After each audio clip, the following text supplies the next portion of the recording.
मानव जीवन में समय, परिस्थिति, स्थान बड़ी भूमिका अदा करते हैं। कई बार जो कुछ भी घटित होता है उसी के अनुरूप परिस्थितियां बनती चली जाती है। कलयुग में एक ही चक्रवर्ती सम्राट हुए, राजा विक्रमादित्य, जिनके नाम से ही संपूर्ण भारत में विक्रम संवत की शुरुआत हुई।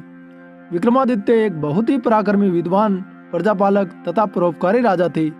राजा विक्रमादित्य अपनी प्रजा को अपने पुत्र के समान प्यार करते थे तथा रात्रि के समय वे रूप बदलकर प्रजा के हालात जानने के लिए तथा कुशलता जानने के लिए नगर का भ्रमण करते थे।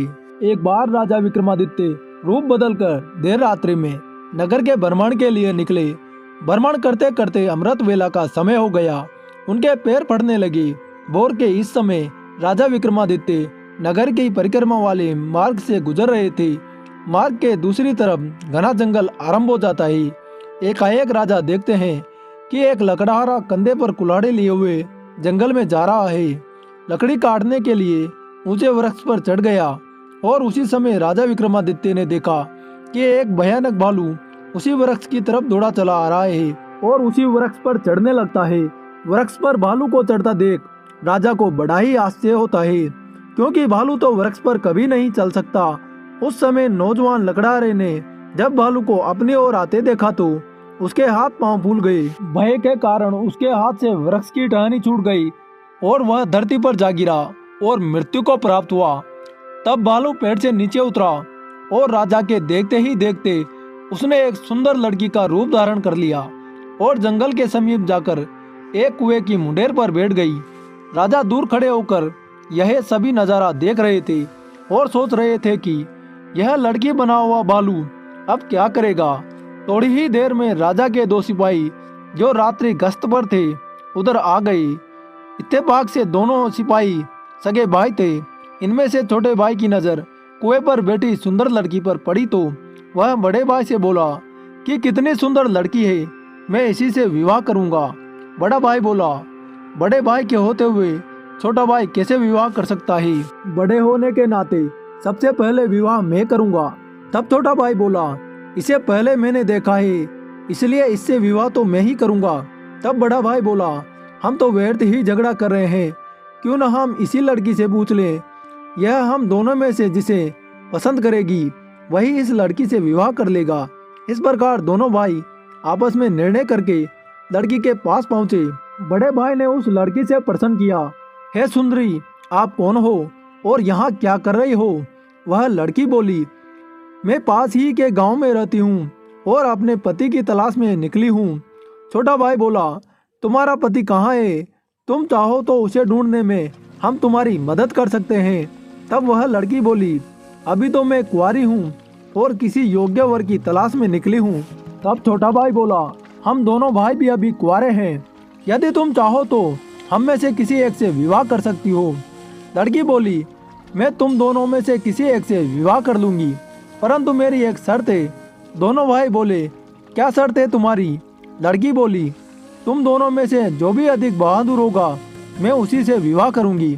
इतना सुनते ही दोनों भाई स्वयं को एक दूसरे से श्रेष्ठ सिद्ध करने की इच्छा रखते हुए आपस में युद्ध करने लगे। दोनों भाइयों ने अपने अपनी तलवारें निकाली और एक दूसरे के पेट में आर पार कर दी और तड़प तड़प कर दोनों भाइयों की जान निकल गई। तब वह दोनों भाइयों पर जोर जोर से हंसने लगी और उठकर एक दूसरी दिशा की तरफ चल पड़ी। विक्रमादित्य सोचने लगे कि यह लड़की एक छलावा है, अब क्या करेगी। ऐसा सोचते सोचते राजा विक्रमादित्य भी उस लड़की से थोड़ी दूरी रखते हुए उसके पीछे चलने लगे। अब सुबह का समय हो चुका था और सूर्य भगवान भी अपना पूर्ण रूप लेकर प्रकट हो चुके थे, लेकिन राजा विक्रमादित्य एक भालू के वृक्ष पर चढ़ने और फिर एक सुंदर लड़की का रूप धारण करने की विचित्र घटना को अपनी आंखों से देखकर सुध-बुध खो बैठे थे। अब उन्हें रात पाट, भूख प्यास के बारे में कुछ भी ध्यान न रहता। उनमें केवल उस रहस्यमयी सुंदर लड़की के बारे में जानने की जिज्ञासा थी।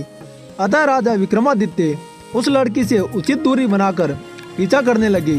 पीछा करते करते वे लगभग 200 कदम आगे चलने के बाद राजा विक्रमादित्य के विस्मय की सीमा न रही, क्योंकि राजा विक्रमादित्य ने जिस लड़की को भालू से एक सुंदर लड़की का रूप धारण करते हुए देखा था, वह लड़की एकाएक एक जहरीले नाग का रूप धारण कर चुकी थी।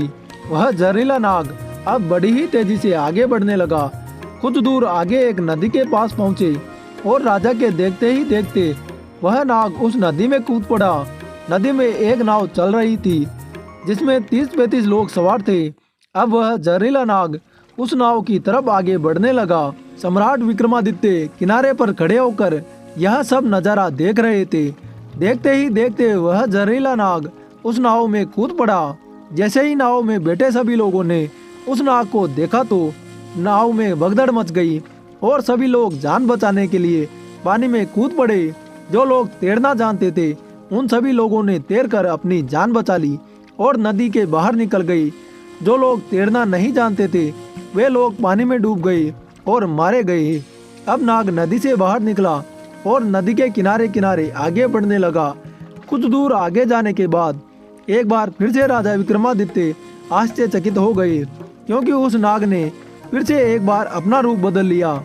अब उस नाग ने एक ब्राह्मण का रूप धारण कर लिया था। राजा विक्रमादित्य ने सोचा कि इस रहस्यमयी प्राणी के विषय में जानकारी लेने का अब उचित अवसर है, क्योंकि अब यह एक निर्बल वृद्ध ब्राह्मण के रूप में है। इसके बारे में सुगमता से पूछ सकता हूँ। यह सोचकर राजा विक्रमादित्य उस ब्राह्मण की तरफ बढ़ने लगे। अब राजा विक्रमादित्य बड़े ही तेजी से चलते चलते उस वृद्ध ब्राह्मण के पास पहुंच गए और उसे हाथ जोड़कर प्रणाम किया। वृद्ध ब्राह्मण ने भी हाथ उठाकर अभिवादन स्वीकार किया। राजा विक्रमादित्य ने उस वृद्ध ब्राह्मण से प्रश्न किया, आप कौन हैं? तो वह ब्राह्मण बोला, तुम्हें दिखाई नहीं देता, मैं ब्राह्मण हूँ। राजा बोला, आप असत्य बोल रहे हो, आप ब्राह्मण तो नहीं हो। वह ब्राह्मण बोला, तो तुम ही बता दो मैं कौन हूँ। राजा बोला, तुम वह नहीं हो जो नजर आ रहे हो। वह बोला, तुम्हें इससे क्या लेने देना, तुम अपने काम से काम रखो और अपना रास्ता नापो। राजा बोला, मैं सच्चाई जाने बिना आपका पीछा नहीं छोड़ूंगा, आपको सच्चाई बतानी ही पड़ेगी। वह बोला, मैंने तुम्हें बताया तो मैं एक ब्राह्मण हूँ। राजा बोला, आप मुझसे झूठ नहीं बोल सकते, मैं आपका तब से पीछा कर रहा हूँ, तब से आप भालू बने हुए थे। उस समय आपने उस नौजवान लकड़हारे को मारा था, फिर आपने एक सुंदर लड़की का रूप धारण किया और दोनों सिपाही जो सगे भाई थे उन्हें एक दूसरे के हाथों मरवा दिया। फिर एक नाग का रूप धारण किया और नदी पार कर रहे नाव में बैठे यात्रियों को आपने नदी में कूदने पर विवश किया और वे मारे गए। अब आपने एक वृद्ध का रूप धारण किया है, आप सीधी तरह से सच सच बता दो आप कौन हो। पंडित रूपी नाग बोला, यदि नहीं बताऊंगा तो। यह सुनकर राजा ने अपनी तलवार निकाल ली और बोले, तो फिर मरने के लिए तैयार हो जाओ। तुम जानते नहीं ये राजा विक्रमादित्य की नगरी है और मैं राजा का वफादार नौकर हूँ। अब मरने से पहले जल्दी से बता दो तुम कौन हो। राजा विक्रमादित्य की यह धमकी सुनकर वह वृद्ध ब्राह्मण जोर जोर से खिलखिलाकर हंस पड़ा और बोला, मैं जानता हूँ कि यह महाप्रतापी राजा विक्रमादित्य की नगरी है और मैं यह भी जानता हूँ कि तुम ही विश्व प्रसिद्ध सम्राट विक्रमादित्य हो। फिर भी एक बात जान लो, तुम मुझे नहीं मार सकते। इसके विपरीत एक दिन ऐसा आएगा कि मैं तुम्हें ही मरने के लिए विवश कर दूंगा। उसकी यह बात सुनकर राजा विक्रमादित्य सोचने लगे कि जिसने इस रूप में भी मुझे पहचान लिया वह कोई साधारण इंसान तो नहीं हो सकता। तब राजा थोड़ा विनम्र होकर बोले, अब आपने मुझे पहचान ही लिया तो कृपया कर बताइए कि आप वास्तव में कौन हैं। तब वह ब्राह्मण बोला, किसी ने सच ही कहा है कि संसार में 4 प्रकार के हट प्रसिद्ध है, राजहट, बालहट, त्रियाहट और योगहट। तुम राजा हो और राजहट पर अड़े हो, बिना मेरी सच्चाई जाने मानोगे नहीं, इसलिए मुझे बताना ही पड़ेगा कि मैं कौन हूँ। अतः राजन, अब ध्यान लगाकर सुनो कि मैं कौन हूँ और तुम्हारी राजधानी में क्यों आया हूँ। अब उस ब्राह्मण ने बताना शुरू किया, हे राजन, अब मैं बताता हूँ कि मैं कौन हूँ। जो भी मैं बताऊंगा एक एक शब्द ध्यान लगाकर सुनना। मेरा नाम काल है। तुम तो जानते हो कि इस संसार में जो भी जन्म लेता है उसकी मृत्यु निश्चित है, इसलिए इस भूमि को मृत्यु लोक भी कहा जाता है। जब प्राणी माता के गर्भ में आता है उसके संपूर्ण आगे अंग बनने के बाद उसमें आत्मा प्रवेश करती है, अर्थात वह सजीव हो जाता है। उसी समय उसकी मृत्यु का समय, स्थान, परिस्थिति, मृत्यु किस प्रकार होगी, यह सभी बातें विधाता की तरफ से निश्चित कर दी जाती है। और राजन, तुम यह भी जानते हो कि सभी प्राणियों की मृत्यु का लेखा जोखा चित्रगुप्त के पास रहता है। जब किसी प्राणी की मृत्यु का समय आ जाता है तो वह धर्मराज को सूचित करते हैं। अब सबकी मुक्ति अर्थात मृत्यु का समय, यह विभाग भगवान शिव के पास है। अतः धर्मराज उस प्राणी को मृत्यु प्रदान करने की आज्ञा भगवान शिव से मांगते हैं। जब भगवान शिव आज्ञा दे देते हैं तो धर्मराज मुझे अर्थात काल को आज्ञा देते हैं। तब मैं मृत्युलोक अथवा पृथ्वी पर आता हूँ। मुझे यह पता होता है कि किस प्राणी की किस समय, किस स्थान पर और किस स्थिति में मृत्यु होगी। मैं उन सभी प्राणियों को निश्चित समय पर लेकर जाता हूँ अथवा पहुँचा देता हूँ जहाँ उसकी मृत्यु लिखी हुई है अथवा निश्चित है, और किस प्रकार से उसकी मृत्यु लिखी गई है। मैं उस स्थान पर वैसे ही परिस्थितियां बना देता हूँ। उस लकड़हारे को मैंने नहीं मारा। राजा विक्रमादित्य बोले, तुम फिर झूठ बोल रहे हो। मैंने स्वयं अपनी आंखों से देखा है कि उस लकड़हारे की मृत्यु का कारण तुम ही थे। वह ब्राह्मण बोला, कारण मैं बना था, लेकिन सांसारिक लोग तो यही समझते हैं कि लकड़हारे की मृत्यु वृक्ष से गिरकर रस्सी का टहने टूटने के कारण हुए, और फिर मुझे तो मृत्युदेव धर्मराज के आदेश का पालन करना ही पड़ता है। उसकी मृत्यु वृक्ष से गिरने के कारण लिखी गई थी, इसलिए मैंने भालू बनकर वैसे ही परिस्थितियां पैदा कर दी। नहीं तो जरा सोचो, यदि असली भालू होता तो क्या कभी पेड़ पर चढ़ता? कदापि नहीं।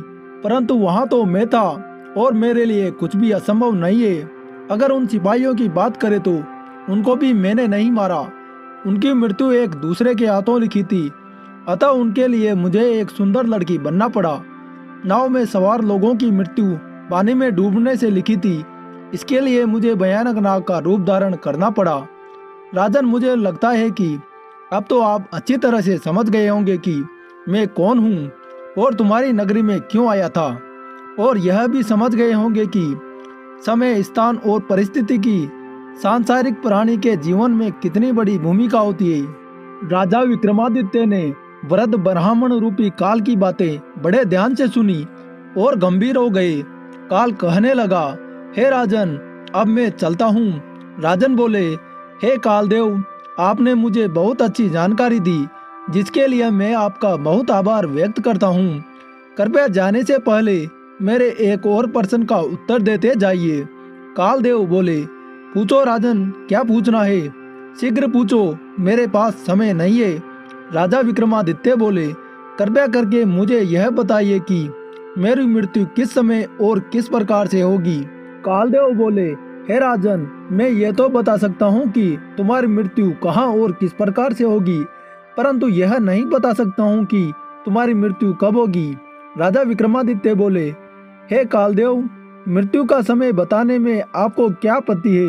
कालदेव बोले, हे राजन, यदि मैं पहले ही आपको मृत्यु का समय बता दिया तो इसी क्षण से आप चिंताग्रस्त हो जाओगे, और आप तो जानते हो कि चिंता और चिता दोनों में कोई अंतर नहीं है।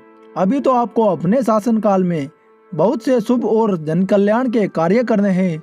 राजा विक्रमादित्य बोले, चलो समय ना सही, यह तो बता दो कि मेरी मृत्यु कहाँ और कैसे होगी।